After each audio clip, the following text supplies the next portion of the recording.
এবার সুন্দর করে আলু ডিম আর পেঁয়াজ মিক্সিং হয়ে গেল। এরপরে এবার চলে আসবে চাউমিন।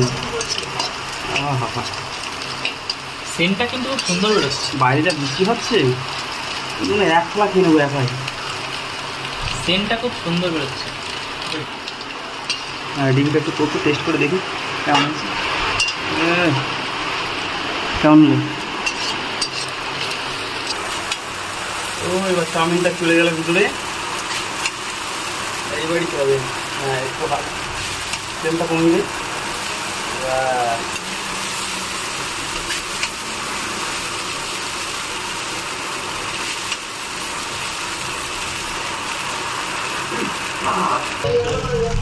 ও এবার পুরোপুরি রেডি। বাস এবার শুরু হবে খাবার পালা।